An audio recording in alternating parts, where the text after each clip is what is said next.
नमस्कार विद्यार्थी मित्रांनो, स्वागत आहे तुमचं गणित शिकूया या यूट्यूब चॅनलमध्ये. विद्यार्थी मित्रांनो, आपण इयत्ता 8वी गणित यामधील प्रकरण 8वे चौकोन रचना व चौकोनाचे प्रकार याचा अभ्यास करत आहोत. त्यामध्ये आज आपण समांतरभुज चौकोन याची माहिती करून घेणार आहोत. आता विद्यार्थी मित्रांनो,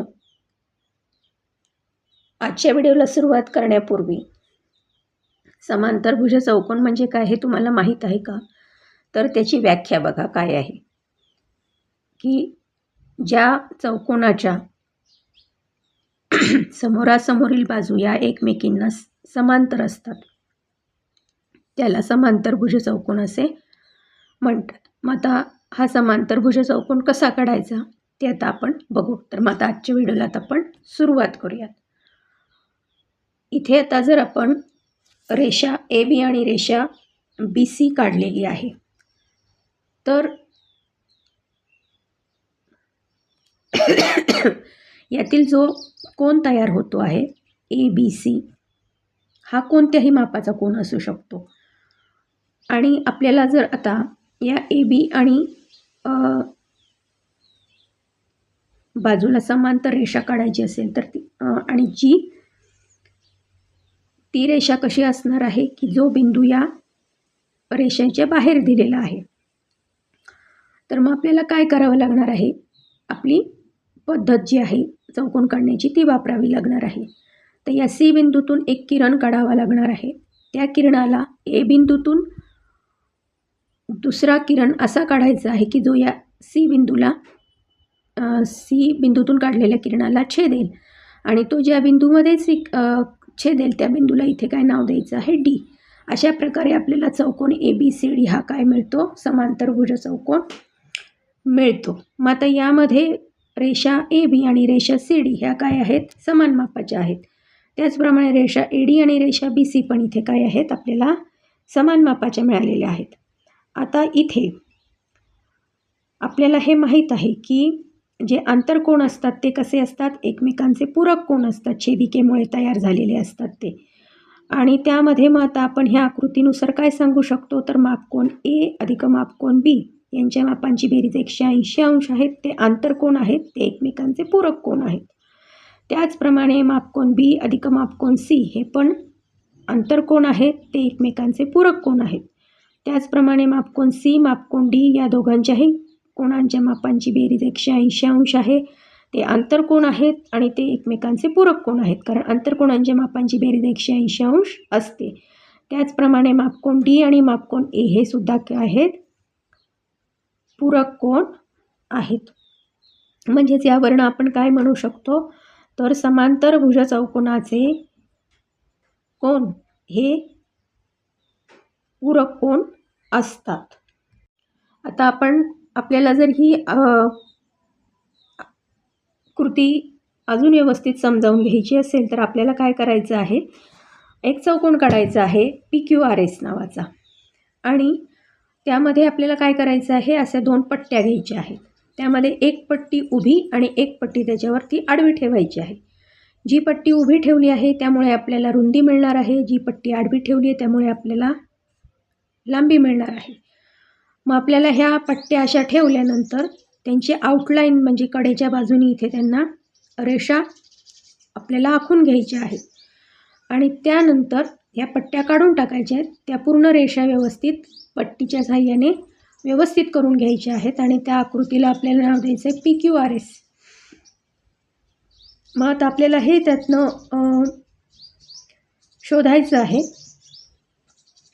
की जे विरुद्ध कोन आहेत त्यांचे समांतरभुज चौकोनाचे त्यांची मापं बघायची आहेत.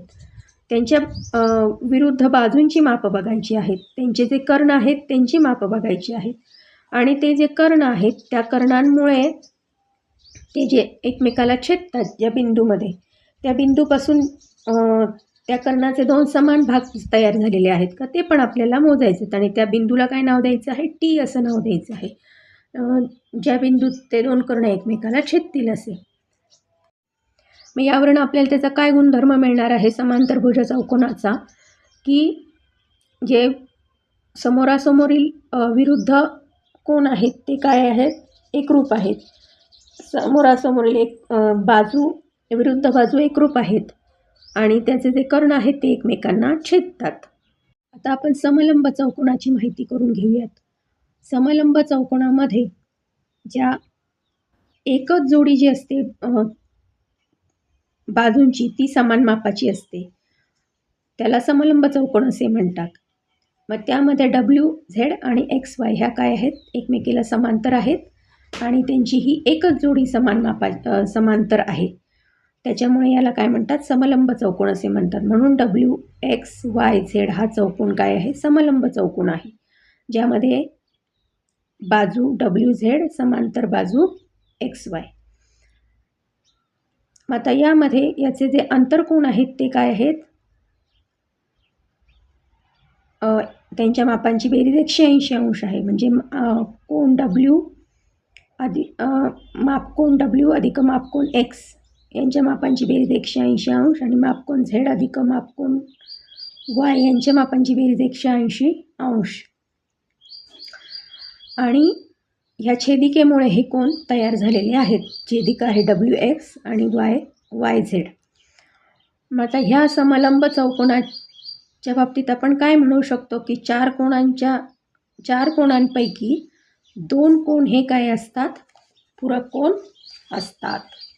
आता आपण पतंगाची आकृती काय आहे ती समजावून घेऊयात.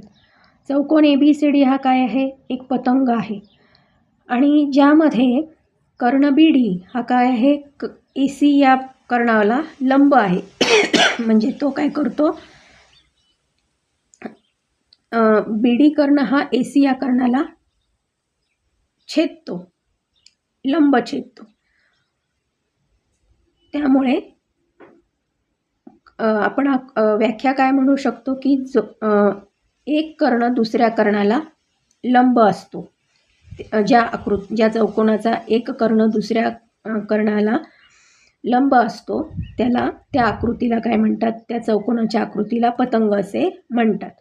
मग आता इथे चौकोन ABCD याच्यामध्ये बाजू AB ही समांतर बाजू BC आणि बाजू AD समांतर बाजू CD. आता यामध्ये कोन BAD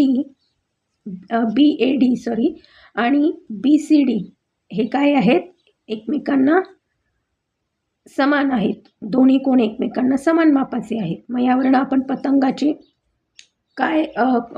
काय गुणधर्म तयार करू शकतो, तर 2 बाजू ज्या असतात शेजारी त्या काय असतात, समान मापाचे असतात आणि 2 कोन जे असतात विरुद्ध कोन ते समान मापाचे असतात.